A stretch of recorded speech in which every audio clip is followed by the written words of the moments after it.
So guys SJVN limited कल के दिन कंपनी अपने क्वार्टर वन के नंबर्स अनाउंस करेगी। क्या क्या पॉसिबिलिटी है आज के इस प्री एनालिसिस में कंपनी जून के क्वार्टर वन में कैसे नंबर्स प्रोवाइड करती है, समझेंगे यहां पर सभी पॉसिबिलिटीज को।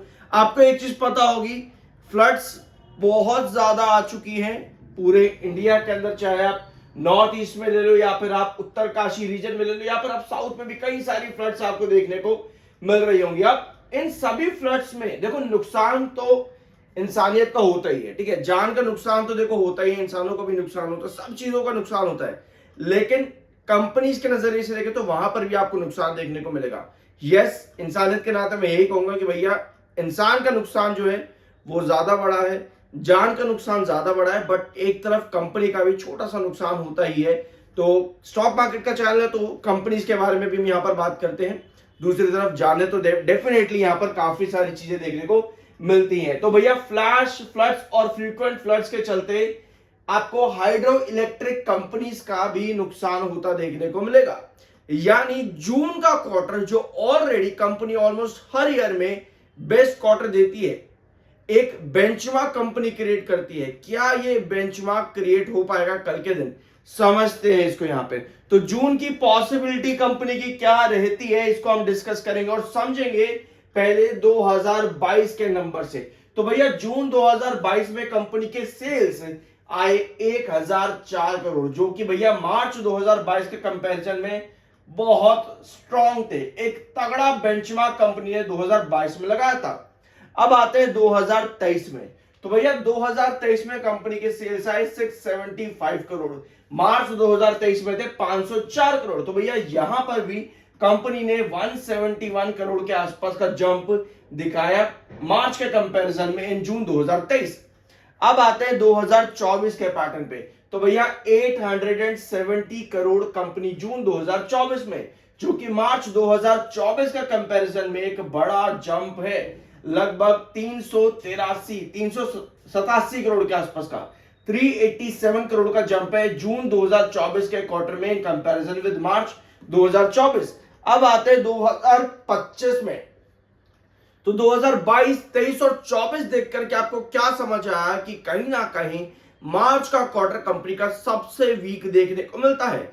अब एक चीज ध्यान से सुनना, ये एक प्री एनालिसिस है, इससे हम ये पॉसिबिलिटीज निकालते हैं कि पर्टिकुलर क्वार्टर के अंदर कंपनी कैसे नंबर्स दे सकती है।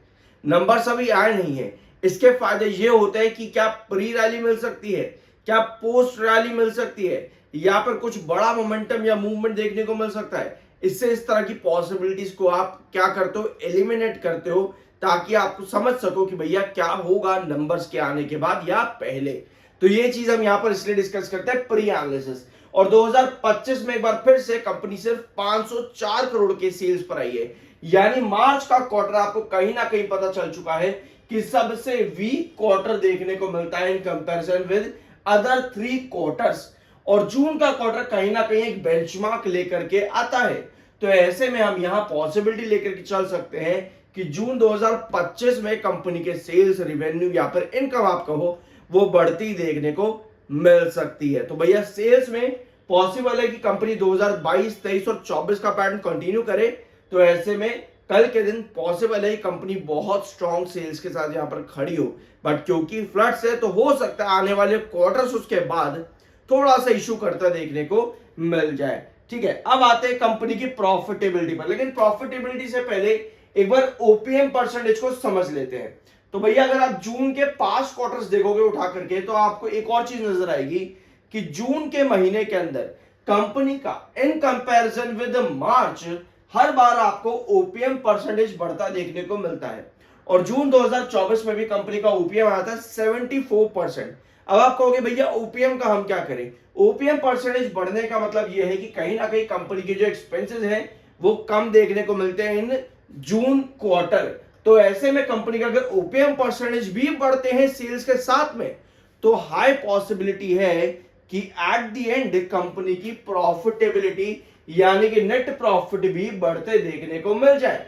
और अगर नेट प्रॉफिट भी कंपनी के बढ़ जाते हैं, मतलब कि मार्च 2025 में जहां कंपनी 128 करोड़ के लॉसेस में आई थी, यहां कंपनी एक अच्छा प्रॉफिट लेकर के आ सके। तो ये पॉसिबिलिटीज यहां पर बन जाती है कल के नंबर्स को लेकर के प्री एनालिसिस में कि क्या नंबर्स कल के दिन कंपनी प्रोवाइड कर सकती है। तो ये चीजें हैं आपके एसजेवीएन से related. Apart from that volumes और डिलीवरीज एक बार डिस्कस कर लेते हैं। तो लास्ट सेशंस में 30% के आसपास की डिलीवरीज की वॉल्यूम काफी लो है वीकली और मंथली बेसिस पर भी। तो अगर ये डिलीवरी आपकी कमिंग सेशंस में इंक्रीज होती है तो क्या हमें एक छोटा मोमेंटम देखने को मिल सकता है? कमेंट बॉक्स में यस या नो में अपना ओपिनियन शेयर कर सकते हो।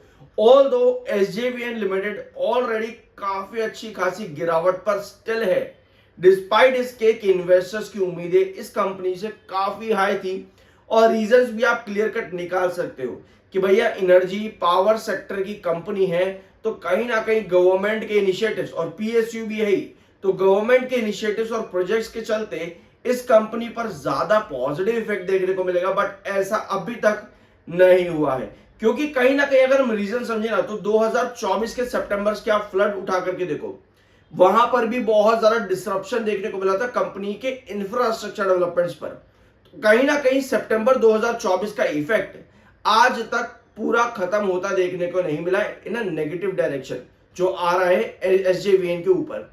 तो ये चीज है कि क्यों एसजेवीएन लिमिटेड अभी भी उठ नहीं पाया है।